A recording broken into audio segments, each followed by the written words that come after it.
Kelly Clarkson calls for the eradication of the talk show industry's unacceptable toxic culture. In response to a recent Rolling Stone investigation, Kelly Clarkson has addressed claims made by staff members that The Kelly Clarkson Show has a hazardous workplace atmosphere. The talk show presenter posted a statement on Instagram early on Saturday, calling the allegations unacceptable and pledging to implement leadership trainings for both herself and the people who work on her show. "I've always followed my heart and done what I thought was right during my 20 years in the entertainment business," she said on Instagram. "The Kelly Clarkson Show is a great place to work, and it's intolerable to learn if anyone on the program feels ignored or insulted." She stated, "I have always been and will always be devoted to establishing and upholding a safe and healthy atmosphere at The Kelly Clarkson Show. As we get ready to move to the East Coast, I am more committed than ever to making sure that not only our team that is moving, but also our new team in NY, is comprised of the best and kindest in the business." In order to implement leadership training for both herself and her senior staff, Clarkson pledged at the end of her speech, "In order to ensure that any idea of toxicity is eliminated," she remarked, "there is always room to improve and ensure we are all becoming the best versions of ourselves in any organization." Following the publication of a piece by Rolling Stone in which 10 former employees and one current employee said that the show's creators, notably executive producer Alex Duda,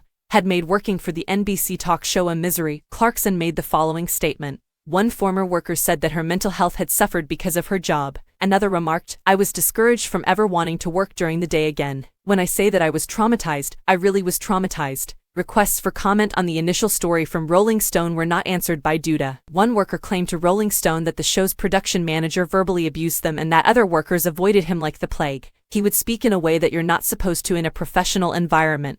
Cursing, raising his voice, and throwing a huge temper tantrum," the former worker claimed. "It shouldn't be laughed off, but other people who know him would do so and say, 'Oh, he's in a foul mood. Why is he excused for his terrible behavior?'" Despite the claims of a terrible workplace environment, one former worker praised Clarkson as fantastic and suggested she was probably ignorant of the problems at her program. "If she found out, I would be astonished. If she realized the crew wasn't getting paid for 2 weeks of Christmas vacation, I'd be shocked," the former worker stated. "Kelly, who I interacted with and whom everyone knows, would probably be pretty horrified to learn that," Kelly said. An NBC Universal official responded to the charges after the article was published. "To imply otherwise is incorrect. We are committed to a safe and respected work environment and take workplace complaints extremely seriously." The statement added, "When issues are identified, they are swiftly examined, investigated, and addressed as necessary." The Kelly Clarkson Show aspires to provide a welcoming, respectful, and equal workplace that promotes diversity and creativity.